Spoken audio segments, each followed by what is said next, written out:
नमस्कार दोस्तों, मैं देवेंद्र कुमार मौर्य स्वागत करता हूं आप सभी का आपके अपने यूट्यूब चैनल सृष्टि कंपटीशन क्लासेस में।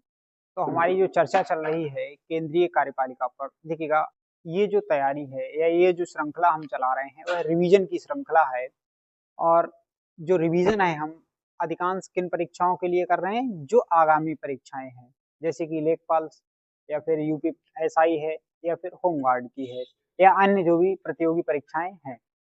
यहाँ से आपको जितने भी प्रश्न पूछा जाना संभव है हम उन सभी पर चर्चा करेंगे। धैर्य रखकर यदि आप इस वीडियो को देखेंगे तो यहाँ से बनने वाले जो भी प्रश्न होंगे आप उनके या उन सभी के उत्तर देने में सक्षम होंगे। तो आज का जो हमारा टॉपिक है वह टॉपिक हम पढ़ेंगे राष्ट्रपति। तो राष्ट्रपति के बारे में हम क्या पढ़ेंगे, उनके पद के बारे में कि उनके पद की बात कहाँ की गई है। दूसरा, उनके जो अध्यादेश जारी करने की शक्ति है जो सबसे ज्यादा परीक्षाओं में पूछा जाता है। या फिर हम उनकी क्षमादान शक्ति के बारे में पढ़ेंगे कि राष्ट्रपति जी की क्षमादान शक्ति क्या है, या उनके महाभियोग की प्रक्रिया के बारे में जानेंगे। केंद्रीय कार्यपालिका, यदि प्रश्न यही बन जाए कि जो राष्ट्रपति जी हैं, राष्ट्रपति जी किस कार्यपालिका का हिस्सा हैं, यानी राष्ट्रपति जी किस कार्यपालिका का हिस्सा हैं, तो वह हैं केंद्रीय कार्यपालिका। किस कार्यपालिका का? केंद्रीय कार्यपालिका। तो राष्ट्रपति जी केंद्रीय कार्यपालिका का हिस्सा हैं।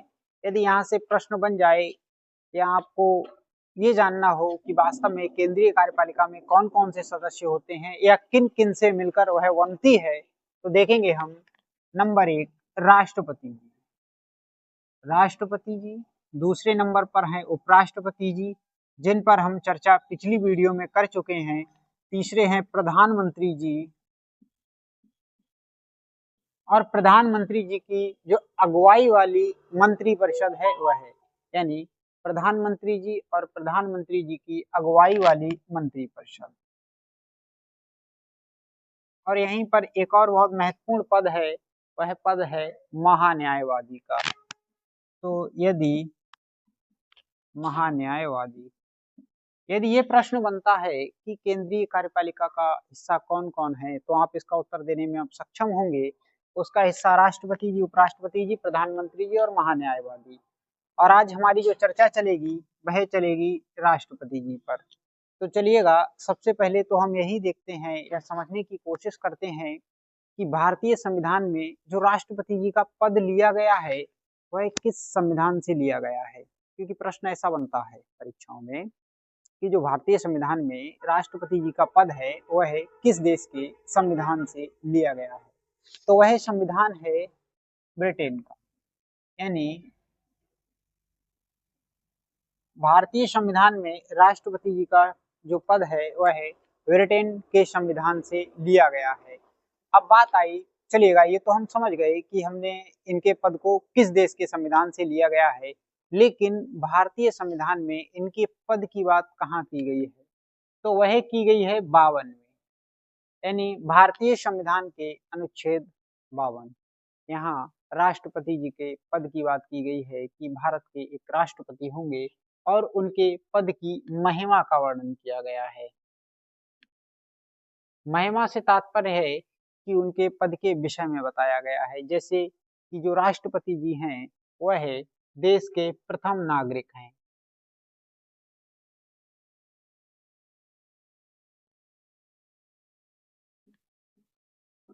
या एक और है कि वह तीनों सेनाओं के प्रमुख होंगे, यानी इनके पद की जो महिमा है उसे बताया गया है। यदि आपसे प्रश्न बन जाए कि भारतीय संविधान के किस अनुच्छेद में राष्ट्रपति जी के पद की महिमा की बात की गई है, तो वह भी 52 है। जबकि यदि पद की बात की जाए तो वह भी 52 है। महिमा से तात्पर्य है उनके पद के विषय में बताया गया है, जैसे कि जो राष्ट्रपति जी हैं वह कौन है, यानी वह प्रथम नागरिक हैं और वह तीनों सेनाओं के प्रमुख हैं। अच्छा, यहीं पर एक प्रश्न और बनता है जो कि परीक्षाओं में अक्सर पूछा जाता है, जो भी वनडे एग्जाम है, कि हमारे यहाँ दो प्रकार के मुखिया हैं, एक सरकार के मुखिया, या ऐसा प्रश्न बन जाता है सरकार का मुखिया कौन होता है, कौन होता है। यह दूसरा प्रश्न यहीं पर बनता है, संविधान का मुखिया कौन होता है? संविधान का मुखिया कौन होता है? तो देखिएगा, सरकार के यदि मुखिया की जब भी बात की जाएगी तो जो सरकार का मुखिया होता है वे हैं प्रधानमंत्री। प्रधानमंत्री। जैसे ही हम बात करेंगे कि संविधान का मुखिया कौन है, तो संविधान का जो मुखिया होगा वह होंगे राष्ट्रपति जी। यानी जो राष्ट्रपति जी हैं वह संविधान के मुखिया हैं। तो आशा करता हूँ कि ये बात आपको समझ में आ गई होगी कि सरकार के मुखिया की जब भी बात की जाएगी तो ऑप्शन में प्रधानमंत्री जी सही होगा, जबकि यदि बात की जाएगी कि संविधान का मुखिया कौन है तो ऑप्शन में राष्ट्रपति जी सही होंगे। चलिएगा थोड़ा सा चर्चा को आगे बढ़ाते हैं। इनके जो निर्वाचन की बात है वह 54 में की गई है। निर्वाचन की बात कहाँ की गई है? अनुच्छेद 54 में। अच्छा, यहीं पर है एक अनुच्छेद 55 है जिसमें इनके निर्वाचन की विधि की बात की गई है कि किस प्रक्रिया से इनका निर्वाचन होगा। प्रश्न यदि बन जाए कि राष्ट्रपति जी का जो चुनाव है वह कैसा होता है, प्रत्यक्ष होता है या अप्रत्यक्ष होता है, यानी प्रत्यक्ष होता है या फिर अप्रत्यक्ष होता है। तो यहाँ पर हम समझने की कोशिश करेंगे कि प्रत्यक्ष क्या है। प्रत्यक्ष मतलब, प्रत्यक्ष का मतलब वह है जिसमें जनता या जिसके चुनाव में जनता सीधे भाग ले, जैसे कि MLA या MP, यानी मेंबर ऑफ पार्लियामेंट या मेंबर ऑफ लेजिस्लेटिव असेंबली। इनके जो चुनाव होते हैं इनमें इन्हें जनता सीधे चुनती है। तो इनका चुनाव कैसा हुआ? प्रत्यक्ष हुआ, यानी जिसमें जनता सीधे भाग ले वह प्रत्यक्ष होगा, और जिसमें जनता द्वारा चुने गए सदस्य जिसका चुनाव करें, यानी जनता सीधे भाग ना ले बल्कि जनता ने जिन सदस्यों को चुना है वह उस व्यक्ति का चुनाव करें, तो उसे हम अप्रत्यक्ष कहेंगे। तो ऐसा ही कुछ राष्ट्रपति जी के लिए है, क्योंकि राष्ट्रपति जी के चुनाव में राज्यसभा, लोकसभा और राज्य विधानसभाओं के सदस्य भाग लेते हैं, और उन सदस्यों का चुनाव हम लोग करते हैं। तो राष्ट्रपति जी का चुनाव कैसा हुआ? अप्रत्यक्ष। तो ये बात तो यहाँ कंफर्म हो गई कि राष्ट्रपति जी का जो चुनाव होगा वह अप्रत्यक्ष होगा। अच्छा, विधि कौन सी होगी? जो चुनाव है वह कौन सी विधि से होगा? तो वह विधि होगी एकल संक्रमणीय प्रणाली। यानी इनका जो चुनाव होगा या इनकी जो चुनाव विधि होगी वह होगी एकल संक्रमणीय प्रणाली। चलिएगा थोड़ा सा चर्चा को और आगे बढ़ाते हैं। अनुच्छेद 56 की बात की जाए तो इनके कार्यकाल की बात की गई है, यानी अनुच्छेद 56, आर्टिकल 56 में राष्ट्रपति जी के कार्यकाल की बात की गई है।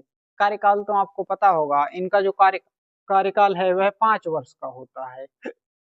तो यहाँ से जल्दी प्रश्न नहीं बनता है, तो हम आगे थोड़ा सा बढ़ते हैं और बात करते हैं अनुच्छेद 58 की। यहाँ से प्रश्न बनता है। यदि बात की जाए अनुच्छेद 58 की, तो यहाँ राष्ट्रपति जी की योग्यता की बात की गई है, यानी किसी व्यक्ति के पास क्या भी योग्यताएं हों जिससे वह राष्ट्रपति पद के लिए उम्मीदवार होगा या राष्ट्रपति पद के लिए योग्य होगा। तो इनके योग्यताओं, यहाँ से प्रश्न काफी बनता है परीक्षाओं में कि राष्ट्रपति जी के पद की योग्यताओं की बात कहाँ की गई है, तो आर्टिकल 58 यानी 58 में योग्यताओं की बात की गई है। योग्यताएं क्या होंगी उन पर भी यदि हम थोड़ा सा चर्चा कर लें तो ज्यादा ही बेहतर रहेगा, क्योंकि कभी कभी प्रश्न इनकी योग्यताओं से भी बन जाता है। तो चलिएगा हम थोड़ा सा इनकी योग्यताओं पर बात करते हैं। देखिएगा, हम देखते हैं फिर योग्यताएं। यदि बात योग्यताओं की जाए तो सबसे पहली योग्यता यही है कि वह व्यक्ति जो राष्ट्रपति पद के लिए उम्मीदवार है वह भारत का नागरिक हो। भारत का नागरिक हो। दूसरी योग्यता है कि वह व्यक्ति 35 वर्ष की आयु पूर्ण कर चुका हो, कि आयु पूर्ण कर चुका हो। यदि हम बात करें इनकी एक और योग्यता की तो वह व्यक्ति किसी लाभ के पद पर ना हो। और थोड़ा सा आगे हम बात करें तो वह व्यक्ति लोकसभा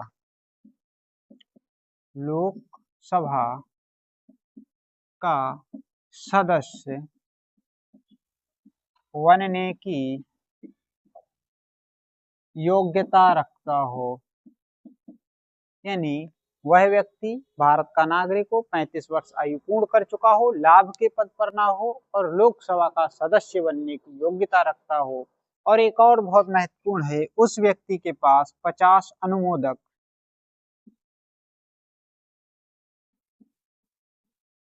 व 50 प्रस्तावक हों। यानी उस व्यक्ति के पास 50 अनुमोदक और 50 प्रस्तावक हों। तो राष्ट्रपति जी की ये हमने योग्यताएं देख ली, यानी किसी व्यक्ति के पास क्या भी योग्यताएं हों जिससे वह राष्ट्रपति पद के लिए योग्य होगा। तो योग्यताओं को एक बार आप ध्यान से पढ़ेंगे, क्योंकि कभी कभी प्रश्न यहाँ से भी बन जाता है। तो चलिएगा यहीं पर हम बात करते हैं बहुत महत्वपूर्ण अनुच्छेद की, तो वह है 60। इस अनुच्छेद में राष्ट्रपति जी की शपथ की बात की गई है, यानी अनुच्छेद 60 में शपथ की बात की गई है। और प्रश्न यहाँ पर एक और बनता है कि राष्ट्रपति जी को शपथ दिलाने का जो कार्य है वह करता कौन है, यानी कौन वह व्यक्ति है जो माननीय राष्ट्रपति जी के लिए शपथ दिलाता है। तो वह हैं सर्वोच्च न्यायालय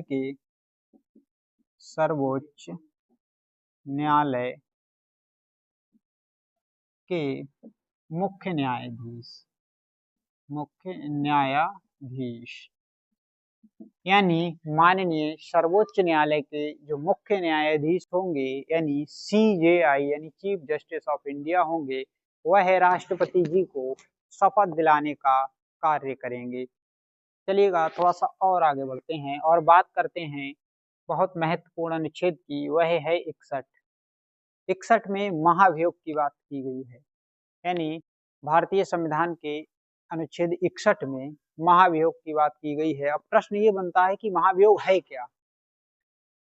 तो देखिएगा, राष्ट्रपति जी को उनके पद से हटाने की प्रक्रिया को, यानी राष्ट्रपति जी को उनके पद से हटाने की प्रक्रिया को महाभियोग कहते हैं। तो बात ये आई, तो ऐसा कौन सा कारण होगा जिसकी वजह से राष्ट्रपति जी को उनके पद से मुक्त किया जाएगा। तो केवल और केवल एक ही कारण है, वह है संविधान का उल्लंघन। संविधान के उल्लंघन करने पर राष्ट्रपति जी को उनके पद से हटा दिया जाएगा, यानी हम कह सकते हैं कि उन पर महाभियोग की प्रक्रिया चलाई जाएगी। तो यदि प्रश्न बन जाए कि राष्ट्रपति जी पर महाभियोग की प्रक्रिया कब चलती है, तो केवल और केवल एक ही कारण है, वह संविधान का उल्लंघन। ठीक है ना। महाभियोग क्या है आप ये भी समझ गए होंगे। राष्ट्रपति जी को उनके पद से हटाने की जो प्रक्रिया है, हम उसे महाभियोग कहते हैं। ठीक है ना। अब यहाँ से एक प्रश्न और बनता है, कभी कभी ऐसा परीक्षाओं में पूछ लिया जाता है कि अभी तक भारत के क्या किसी भी राष्ट्रपति पर महाभियोग की प्रक्रिया चलाई गई है। तो इसका जवाब है नहीं। अभी तक यानी वर्तमान समय तक भारत के किसी भी राष्ट्रपति पर महाभियोग की प्रक्रिया नहीं चलाई गई है। तो चलिएगा थोड़ा सा और आगे बढ़ते हैं, बात करते हैं अनुच्छेद 72 की। यदि बात की जाए अनुच्छेद 72, तो इसमें क्षमादान की शक्ति की बात की गई है, यानी 72 में राष्ट्रपति जी की क्षमादान शक्ति की बात की गई है। क्षमादान शक्ति से तात्पर्य है कि राष्ट्रपति जी किसी भी व्यक्ति की सजा को माफ कर सकते हैं, या सजा की जो अवधि है उसे कम कर सकते हैं, या सजा की जो प्रक्रिया है उसे बदल सकते हैं। तो चलिएगा, ये तो आप समझ गए होंगे। एक और है अध्यादेश जारी करने की शक्ति, अनुच्छेद 123। ये बहुत इंपॉर्टेंट है और परीक्षाओं में प्रश्न बनता है। राष्ट्रपति जी के अध्यादेश जारी करने की जो शक्ति है वह 123 में है, यानी अनुच्छेद 123 में राष्ट्रपति जी के अध्यादेश जारी करने की शक्ति की बात की गई है। अब बात की जाए कि राष्ट्रपति जी को अध्यादेश जारी करने की जरूरत पड़ी क्यों। क्योंकि यदि अध्यादेश, पहली बात यह समझ लेते हैं हम यहाँ पर कि अध्यादेश होता क्या है। देखिएगा, अध्यादेश एक तरह का कानून है। क्या है? अध्यादेश एक तरह का कानून होता है। जैसा कि हम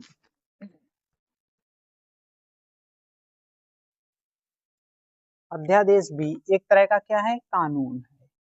यानी जब कानून है तो हम उसे संसद से बना लें। ऐसा क्यों? या क्यों जरूरत पड़ी अध्यादेश की? देखिएगा, जब संसद अपने सत्र में ना हो, जब संसद अपने नियमित सत्रों से ना गुजर रही हो और हमको कोई भी कानून की बहुत आवश्यकता हो, तो राष्ट्रपति जी उस कानून को अध्यादेश के जरिए लागू कर सकते हैं। यानी उस विषय पर अध्यादेश जारी कर देंगे, यानी वह कानून बन जाएगा। और राष्ट्रपति जी केवल उन्हीं विषयों पर अध्यादेश जारी कर सकते हैं जिन विषयों पर संसद कानून बना सकती है। यानी राष्ट्रपति जी केवल और केवल उन्हीं विषयों पर अध्यादेश जारी करेंगे जिन विषयों पर संसद कानून बनाएगी। अब यहीं पर एक प्रश्न बनता है, राष्ट्रपति जी ने जो अध्यादेश जारी किया है वह कितने समय तक चलेगा? क्या वह हमेशा के लिए है या कुछ समय बाद निरस्त हो जाएगा? तो देखिएगा, राष्ट्रपति जी के द्वारा जारी किया गया अध्यादेश संसद शुरू होने के 6 सप्ताह तक, संसद का जैसे ही सत्र चालू होंगे, सत्र चालू हुए उसके बाद उसे उनके सदन में पेश किया जाएगा। जो अध्यादेश है उसे कहाँ पेश करेंगे? हम सदन में। यदि पारित हो जाता है वहां से, तब तो वह कानून बन जाएगा। यानी जो अध्यादेश राष्ट्रपति जी ने जारी किया है, जब संसद के सत्र चालू होंगे तो हम उन सदनों में पेश करेंगे। यदि वहां से अनुमोदित हो जाता है, कहने का तात्पर्य है पारित हो जाता है, तब तो वह क्या बन गया? कानून। यदि वह पारित नहीं होता है तो 6 सप्ताह बाद, कितने? 6 सप्ताह बाद स्वतः समाप्त मान लिया जाएगा। यानी वह स्वतः ही समाप्त हो जाएगा। तो यहाँ से आने वाले, यानी राष्ट्रपति जी के पद से पूछे जाने वाले लगभग हमने सभी प्रश्नों को देख लिया।